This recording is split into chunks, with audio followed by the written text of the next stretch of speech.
Hey everybody, it's Chainsaw. Today I'm continuing the Iron Maiden discography with, of course, the 2003 release entitled Dance of Death. Let's jump into this album. So the follow-up to Brave New World, the album that brought back Bruce Dickinson, and the album that basically introduced to us as fans and to the world the three guitar lineup that we are used to today. And so after I got done with Brave New World, that comeback record that a lot of people accept and love and enjoy, I started thinking about the next two albums, because there is two albums in between Brave New World and The Final Frontier, which I have heard, The Final Frontier, and of course Brave New World, and the other ones before that. But the two records in between Brave New World and Final Frontier, I had no idea about. As far as I can remember, the people that I know that love Iron Maiden, and love to talk about Iron Maiden, and love that band, have not really brought up these two records. I've maybe heard one or two references referencing Dance of Death. But other than that, it's been the 80s and 90s, and Brave New World and Final Frontier, because the Final Frontier is the final record. So thinking about this, I was wondering, especially for Dance of Death, the next one after Brave New World, is the chemistry going to be there? Is it going to be to where it doesn't feel forced? It's just a continuation of Brave New World, which to me was a fantastic record, an epic record, an awesome record, a beautiful record in some cases. I was very, very curious. After a few listens, as we finally get into talking about Dance of Death, after a few listens, in my personal opinion, Dance of Death, I feel, is a great continuation of Brave New World. Now, this album, as far as I know and I've read up on, is that there's only one huge thing they've done on this record that really stands out in the Iron Maiden discography, and that is, of course, the final track on the album is a full acoustic track, which we'll get to in a little bit later, which, a little teaser ahead of time, epic. But other than that, this is just another Iron Maiden record. But is it going to be epic? Is it going to have moments where fans are going to be coming back to this record from time to time and going, I love this song, I love this track? Or is it going to be just another mediocre album and people just go, it's the follow-up to Brave New World? I feel like that this album has a lot of potential. This album has a lot of great things going for it, and I do think that the fans do accept this album. I was reading comments on YouTube, looking up stuff on the internet, and people accept this album. People like this album. Now, the one major gripe I do have to agree with, the one huge negative I do have to agree with about Dance of Death is this, and we'll get to all positives, and then that's the review. The negative is this. The cover they decided to use on this record is terrible. It looks bad. And I read up online, I was reading, and it was said that they used an unfinished version, and the artist said, I don't want my name on it. I gave them a final version, or whatever, and Iron Maiden decided we're going to use a unfinished version. And not the final version, just an unfinished. We're going to use a hard copy. We're not going to use the actual thing. And the artist didn't want to be a part of it. And I understand why. It looks terrible. Now, the Grim Reaper looking guy in the middle, he looks kind of cool, but everybody else that takes up most of the cover, terrible. It just looks bad. Why do that computer stuff, man? Come on. Iron Maiden has stuck with artists that draws things. That draws the imagery. It's the drawing, not a computer. And you're going to go to a computer now. I looked at the other two. The other two albums after this, they go back to artwork. That's the only thing I had to say, because it just looks really, really bad. But if you look past the cover, and you look past all that, you see that the music is lively. The music is there. The music has a lot of great things going for it. And I want to say, they really used to the full potential on this record, as they did on Brave New World, the potential of the three guitar lineup. They really pushed the limits. There are so many epic things going on in this album. There's a lot of guitar solos, like you'd expect. But they're so varied because the three different players, they really they stand out. They do different things. They come up with different ideas of how to perform a solo, because all three of them could have been given the same solo, the same notes, everything, and I bet they would find a way to make it sound different than the other person, because they all have a unique way of approaching that.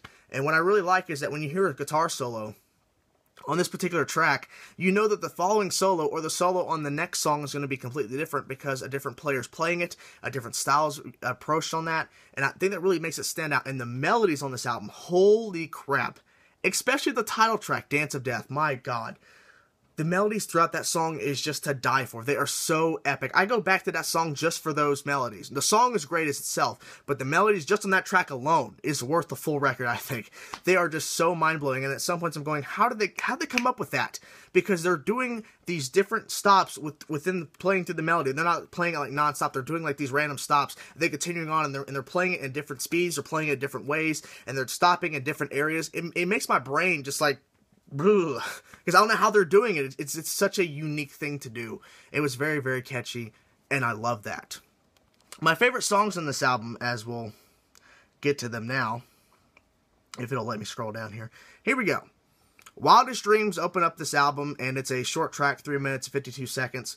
But Wildest Dreams, I think, opens up this album in a great way. It really gets your attention, and it really brings you in and says, basically, are you ready for another Iron Maiden record? Are you ready for something good? Here it comes. And this song really does pull you in. I think it really was a great way to pull you in. Rainmaker, track number 2, another fantastic track. I really enjoy what Bruce Dickinson did on this song. I really enjoy the drums on this song. It was very, very cool. But also, of course, the guitar playing. It's just, awesome. Steve Harris, of course, he gets his own praise. No More Lies. Now, I have to say this. The one, it's not really negative, it's just, I just don't like how Bruce Dickinson says, no more lies! And to me, he repeats it so many times throughout the song, and it is clocking in at more than 7 minutes long. But I feel like that, at some points I'm just wondering, could he have said it less to get the point across? He said it a lot. So at this point, you're saying, as I was listening to the song for the first time, at the end of it, I was going, no, I'm gonna lie. No. You're saying no more lies. No. I'm going to go against what you're saying, Bruce, because you're saying it so many times, okay? To me, it got really annoying. I don't know about you guys if you feel that same way, but for me, personally, I like the song. I just think that he could have said no more lies, in that operatic voice he has, and just kind of tone it down. Just cut a few of those out. And I think this song would have been way better, because, that really, just made me go, come on, just pull it down, man. Come on, you're saying it too much. I was getting so sick of it. Track number 4. Now, I don't know if I can pronounce this right. Montségur? I'm probably butchering that. Track number 4 in the comment section. That was another great track. Besides the fact that the name's weird, this song I really do enjoy. I really enjoy Steve Harris's bass, and I really enjoy Bruce Dickinson once again vocally on this track, so gotta give some praise there. Dance of Death, like I said, 8 minutes, 36 seconds long. Like I said, the melodies to die for. I already mentioned that. Listen to Dance of Death. It is worth your time. Gates of Tomorrow, track number 6, track number 7, New Frontier, track number 9, Face in the Sand, track number 11. Now, Journeyman is the final song that features just acoustic guitars. And I really like this because this song could have been completely opposite of what it actually is. It could have been non-stop melodies, guitar solos, Bruce Dickinson screaming at the top of his lungs, drums going all over the place, bass guitar going all over the place as well, like the guitars. And then they end the song on a final bang, like Hallowed Be Thy Name. It could have been like that. Or, Rhyme of the Ancient Mariner. They decided to go on a route of just fully acoustic song. It is beautiful, it is epic, and I love the fact that they ended this album with this song. Because it is just so catchy, and it really just pulls you in. And it really makes you enjoy the acoustic side of Iron Maiden, because it really does show the different side and this different style of ending an album, because it is just it's so damn good. I can't really explain words. I'm like losing my thoughts and losing my my words, because I don't know how to explain it besides it's epic. It's so damn good. It's worth a listen. This album, besides Dance of Death, this album is worth a listen just for Journeyman, the final track. It is worth it because it is just so damn good to listen to, and I like how they ended this album differently than past records. I like that. I like the fact that they switched that up there. Personnel, as we all know. Bruce Dickinson, what do you guys say? The man's a beast. He's back. The chemistry with him and the rest of the guys feels great. He has a lot of great lines. Of course, his vocal style is just epic, and what he does on this record is what you'd expect. It's great, regardless of, how he feels about the other band members and what's going on behind the scenes. Another fantastic job from Bruce Dickinson. I mean, what else can I say at this point? It's basically just cut and paste what I've been saying before, just copy and pasting what I've been saying before. I'm just copying myself and doing it again. Steve Harris, the man's a beast, a legend. What else to say? Steve Harris, he keeps pushing himself. He keeps he keeps like outdoing himself. He just does what he does, and what he does best is playing bass. And I love the fact that every single time, copy and paste what I've said before, he's epic. He's so damn good on this record. He's doing a lot of cool bass parts. It makes me want to pick up a bass guitar to play. I know I won't be able to get to that level of Steve Harris, but I could try, but I'll never get to it. But Steve Harris really sets up bass players to be really awesome. And he's showing that bass players don't have to be behind everybody else. They could be up front and doing some cool shit. And that's what he does. Dave Murray, Janick, Gers, Adrian Smith, the three guitar duo. Boom. Idiot. The three guitar duo. The three guitar guys. You know, those guys. The duo, I say it again. Stupid. The guys are epic.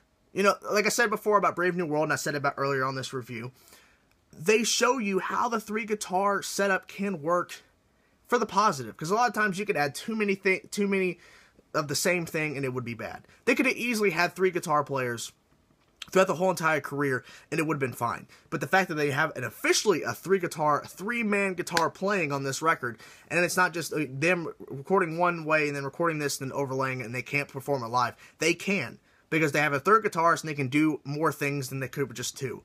And so with this lineup, and with them continuing on from Brave New World to this, they're just really pushing the boundaries of what they can do as a three-guitar setup. They're really pushing what they can do, and I like that, because they could easily just have one guy play rhythm, two guys do these melodies, and that's it. No, sometimes they have all three playing some melodies, and then having Steve Harris basically handle that rhythm section with his bass, and then the drums holding it back there with the beat, and then Bruce screaming and singing to the fans. So it works that way. And so, like I was saying earlier, their different styles and the way they play really shows on this record, and it really makes this album stand out more, as there's more of a style going on than just two guitar players, one bass, one drum, one vocalist. There's a third guitarist to add a wild factor into it, to where it could go in different directions than it would have been without him. Now that there's one extra one in there, now they can push more boundaries and push more limits. I like that. Like I was saying, rhythm, lead, melodies, to die for. To die for! Anyways. The phone's ringing. Great. We're going to finish this off now. Nicko McBrain. The dude's a legend. The dude is a legend. Shut the okay. He's a legend. I'm going to leave this in, because screw it. I'll only do one take. Nicko's a legend, you know? He's a beast. He is a beast. And for me, I feel like that he makes me want to get behind the drum kit and play. I know I can't get to the level, like I say, my Steve Harris can't get to the level of the bass. But, you know, Nicko, he does so many cool things. He does so many awesome things on the drum kit. I'm just blown away with some of the things he does. So for me, the band sounds amazing. Dance of Death is amazing. It's a great album. It's a 9 out of 10 for me. 9 is a good score, I think, in my personal opinion. What do you think of this album? Let me know in the comment section below. I know I kind of just went off the wall there, but that's what it is. Anyways, guys, that's the review. 9 out of 10. Dance of Death, we're done. If you liked the video, like the video. If you want to see me or more of my stuff, click my name and to see more and all that good stuff. I'll see you guys later. Peace.